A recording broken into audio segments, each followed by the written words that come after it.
இல்ல குழந்தையே, அப்பன் உன் இல்லத்துக்குள் இருக்கின்ற பூஜை அறையில் இருக்க முடியாமல் தவித்து கொண்டு இருக்கின்றேன். என் தங்கமே, உன் அப்பன் எப்பொழுதும் உன் இல்லத்தில் நிரந்தரமாக இருந்து உனக்கு ஆசிகளை வழங்க வேண்டும் என்று ஆசைப்படுகின்றேன். அப்படி இருக்கும் பொழுது சில விஷயங்கள் உன்னுடைய பூஜை அறையில் நீ செய்கின்ற தவறினால் அப்பன் என்னால் மட்டும் அங்கே இருக்க முடியவில்லை என்பதற்காக இப்பொழுது உனக்கு இதை தெரிவிக்க நான் வரவில்லை.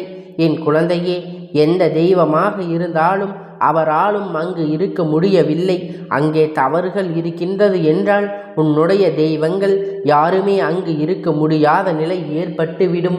குழந்தையை காப்பாற்றுவதற்கு என்று யார் அங்கே இருக்கப் போகின்றார்கள் என்கின்ற ஒரு அர்த்தத்தில்தான் அப்பன் உன்னிடத்தில் தெரிவிக்க ஓடி வந்திருக்கின்றேன். தங்கமே, நான் உன்னிடத்தில் ஒரு முறை சொல்லி இருக்கிறேன் அல்லவா? இது போன்ற தவறுகள் உன்னுடைய பூஜை அறையில் இருக்கின்ற பட்சத்தில் நிச்சயமாக தெய்வங்கள் அங்கே இருக்க மாட்டார்கள். குறிப்பாக உன் அப்பன் நான் அங்கே வாசம் செய்ய மாட்டேன் என்று. என் தங்கமே, ஆனாலும் நீ கவனக்குறைவினால் குறைவு இன்று எத்தனை பெரிய பிரச்சனைகள் உன் வாழ்க்கையில் ஏற்பட்டு கொண்டு இருக்கின்றது. ஒரு முறை நன்கு சிந்தித்து பார், தெரியும் பிரச்சனைகளும் வேதனைகளும் எத்தனை எத்தனை என்று. அது எதனால் வந்தது? நமக்கு அப்படி வரும் பொழுது அதனை ஏன் தடுக்க யார் நம்மோடு துணை இல்லை என்று நீ நினைக்கின்றாய் அல்லவா? அதற்கு முன்பாக நம் எல்லாவற்றிலும் சரியாகத்தான் இருக்கிறோமா? நம் இல்லத்தில் எல்லாம் சரியாகத்தான் இருக்கின்றதா என்று கவனம் முதலில் உனக்குள் இருக்க வேண்டும். எல்லாம் தானோவென்று எல்லாவற்றையும் எல்லா பூஜைகளையும் விளக்கு ஏற்றுவதையும் செய்து கொண்டு இருக்கக்கூடாது. என் தங்கமே, சில விஷயங்கள் இப்படித்தான் இருக்க வேண்டும் என்று இருக்கின்றது. நானே உன்னிடத்தில் வந்து உன்னுடைய பூஜை அறையில் நீ எனக்கு தினமும் விளக்கினை ஏற்ற வேண்டும், தினமும் எனக்கு பூ மாலை சாற்ற வேண்டும் என்று எனக்கு நீ வைத்திருக்கின்றாய். படைக்க வேண்டும் என்றெல்லாம் உன்னிடத்தில் நான் கேட்கவில்லை. என் குழந்தை, நான் உன்னிடத்தில் கேட்பது எல்லாம் உன்னுடைய பூஜை அறையை எப்பொழுதும் சுத்தமாக இருக்க வேண்டும் என்பதுதான். என் தங்கமே, தெய்வங்கள் கூடி இருக்க வேண்டும் என்று நீ நினைக்கிறாய் அல்லவா? எப்பொழுதும் சுத்தமாக இருக்க வேண்டும். நான் உள்ளே இருந்து கொண்டு இருக்கும் பொழுது அங்கு சுத்தமில்லாமல் அசுத்தமாக இருக்கும் பட்சத்தில் தெய்வங்களுக்கு பூஜை அறைகள் என்று ஒன்று எதற்கு என்பதை நீ புரிந்து கொள்ள வேண்டும். என் தங்கமே, சுத்தமாக வைத்திருப்பதற்காக மட்டுமே அப்பன் இதனை சொல்லவில்லை. என் குழந்தை, உன்னுடைய பூஜை அறையில் இந்த 2 தவறுகள் இருக்கக்கூடாது. அது இருக்கின்ற பட்சத்தில் உனக்கு நிச்சயமாக ஒரு தெய்வம் அளிக்கின்ற ஆசீர்வாதம் உன்னை முழுமையாக வந்து சேராது என்பதை நீ உன்னுடைய இல்லத்தில் நீ செய்கின்ற அந்த தவறினை அப்பன் உனக்கு காட்டுவதற்காகத்தான் நான் ஏற்கனவே சொல்லியது உனக்கு ஞாபகம் இருக்கிறதா? அதை நீ பின்பற்றுவாயா? நிச்சயம் உனக்கு வாழ்க்கையில் நல்லதே நடக்கும் என்பதே எந்த ஒரு மாற்று கருத்தும் இல்லை. என் குழந்தையே, சிலருக்கு இன்னும் இந்த விஷயம் தெரியாமல் இருக்கின்றது. அவர்கள் அறியாமல் மீண்டும் மீண்டும் அந்த தவறை செய்து கொண்டு இருக்கின்றார்கள். அதற்காக தெரிவிக்க வேண்டும் என்றுதான் அப்பன் இப்பொழுது ஓடி வந்திருக்கிறேன். என் குழந்தையே, பூஜை அறையில் நீ உன்னுடைய தெய்வங்களுக்கு எல்லாம் பூஜைகளை செய்து விட்ட பிறகு அடுத்த நாள் அந்த மலர் காய்ந்துவிடும். என் குழந்தையே, காய்ந்த மலரை நீ அந்த பூஜை அறையில் நீண்ட நேரமாக வைத்திருக்க கூடாது. அதை அங்கிருந்து அப்புறப்படுத்திவிட வேண்டும். எதற்காக அதை அப்புறப்படுத்த சொல்கிறேன் என்றால், என் தங்கமே, காய்ந்த மலர்கள் அங்கு இருக்கும் பொழுது உன்னுடைய தெய்வங்களும் மனமுவந்து மனதார மன சந்தோஷத்தோடு அவர்கள் உனக்கு புத்துணர்ச்சியோடு ஆசிகளை கொடுக்க ஓடி வருவார்கள். அதுபோல வண்ண வண்ண மலர்கள் என்பதற்காக நீ செயற்கையான மலர்களை நீ தெய்வங்களுக்கு ஒருபோதும் சூட்டக்கூடாது. என் குழந்தை, தெய்வங்களுக்கு சூட்ட நினைக்கின்ற மலர்கள் நீ இயற்கையான மலர்களாக இருக்க வேண்டும். என் மனதில் எந்த ஒரு மாற்றமும் இல்லை. என் குழந்தையே, அதுபோல நீ செய்கின்ற இன்னொரு தவறு, உன் இல்லத்தில் இருக்கின்ற யாராவது ஒருவர் அவரின் படத்தை வைத்து நீ அங்கே வணங்கி கொண்டு இருப்பது.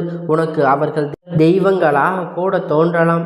நீ அவர்களை உயிரினும் மேலாக நேசித்திருக்கலாம். அவர்களை அங்கு வைக்க கூட முடியாதா? இந்த இடத்தில் நான் வேறு யாரையும் வைக்க மாட்டேன் என்று கூட நீ நினைக்கலாம். என் தங்கமே, உன்னுடைய அன்பிற்கு நான் அடிபணிகின்றேன். ஆனால் அதை வைப்பதற்கு இடம் அது வல்ல என்றுதான் அப்பன் உனக்கு எடுத்துரைக்கின்றேன். இறந்தவர்களின் புகைப்படத்தை நீ தனியாக வைத்து வழிபடு.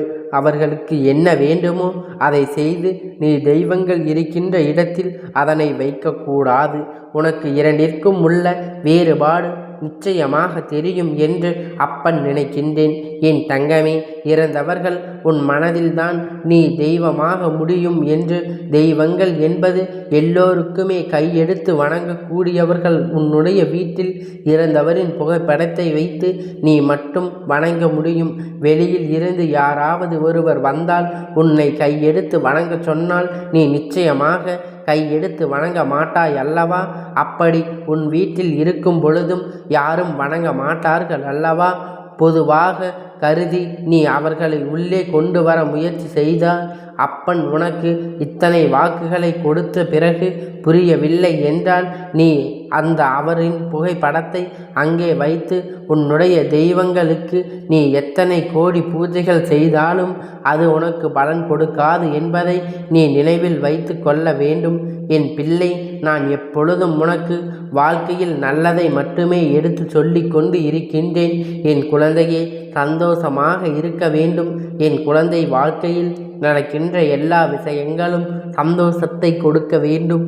நீ தெய்வங்களுக்கு மனமாற செய்கின்ற எல்லா விஷயங்களும் உனக்கு நல்ல பலனை கொடுக்க வேண்டும் என்பதில் உன்னை விட நான் தெளிவாக இருக்கின்றேன். அதற்காக அப்பன் உனக்கு வழிமுறைகளை எல்லாம் சொல்லி கொடுக்கின்றேன். நீ செய்கின்ற சிறு தவறினால் உன்னுடைய பூஜைகள் எல்லாம் பாழாகி இருக்க போகிறது அல்லவா? அதனால் என் குழந்தையே, இதுவரை நீ எப்படி இருந்தாயோ இனிமேல் சற்று கவனமாக இருக்க வேண்டிய விஷயம். கவனமாக மிகவும் அதிகம் தேவை. கடவுள் மீ நம்பிக்கை வைத்திருக்கிறாய் அல்லவா? கடவுள் எல்லாம் செய்ய வேண்டும் என்று நினைக்கிறாய். ஆனால் அதில் ஏற்படுகின்ற சிறு தவறினால் உன்னுடைய அத்தனை பலன்களும் கிடைக்காமல் போவது என்பது என்னால் ஏற்றுக்கொள்ள முடியாத விஷயமாக இருக்கின்றது.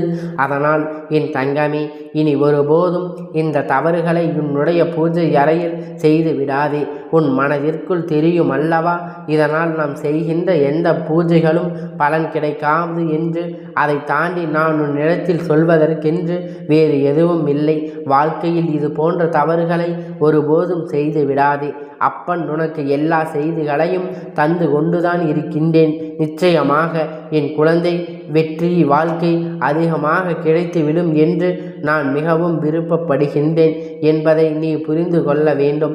இந்த அப்பன் உன் மீது கொண்ட அன்பின் காரணமாகத்தான் உன்னோடு பேச ஓடி வந்திருக்கிறேன் என்பதை என் குழந்தை நீ ஒருபோதும் மறக்காதே. இந்த அப்பன் அன்பை நீ புரிந்து கொண்டு நான் சொல்கின்ற ஒவ்வொரு விஷயங்களையும் உன்னுடைய அன்றாட வாழ்க்கையில் நீ பின்பற்றுவாயானால் நிச்சயமாக வெற்றி என்பது ஒருபோதும் உனக்கு கிடைக்காமல் போகாது என்பதில் எந்த ஒரு மாற்று கருத்தும் கிடையாது. இந்த அப்பன் இனிமேல் செய்ய நினைக்கின்ற எல்லா காரியங்களும் உனக்கு வெற்றி கிடைக்கும். உன்னுடைய தெய்வங்கள் உன் இல்லத்தில் இருக்கும் பொழுது எப்பொழுதுமே உனக்கான ஆசிகளை வழங்கி கொண்டு இருப்பார்கள். உன்னால் உன்னுடைய தெய்வங்கள் உன்னுடைய பூஜை அறையில் மலர்களை சூட்ட முடியவில்லை என்றால் பரவாயில்லை. காய்ந்த மலர்களை ஒருபோதும் அங்கே இருக்க வைக்காதே. என் குழந்தை, இனிமேல் இது போன்ற தவறுகள் செய்யாமல் உனக்கான வேண்டுதல்களை நீ மனதார நிச்சயமாக ஒவ்வொன்றாக உனக்கு இனிமேல் வாழ்க்கையில் நிறைவேறியே தீரும் என்பதை இந்த அப்பன் உனக்கு உறுதி வாக்காக தருகிறேன். உன்னுடைய வேண்டுதல்களும் விருப்பங்களும் நிறைவேற போகின்ற நேரத்தில் நிச்சயமாக இந்த அப்பன் நான் சொன்ன வாக்கை எப்படியும் உனக்கு வாழ்க்கையில் பலிக்க செய்வேன் என்பதை நான் இப்பொழுது சொல்லிக் கொள்கிறேன். என் செல்ல குழந்தையே, இந்த அப்பனுடைய ஆசீர்வாதம் உனக்கு என்றென்றைக்கும் முழுமையாக கிடைத்து கொண்டே இருக்கும். என் குழந்தை, நான் மட்டும் அங்கு இருக்க முடியவில்லை என்பதால் இப்பொழுது உனக்கு இதனை தெரிவிக்க நான் இப்பொழுது வந்திருக்கிறேன்.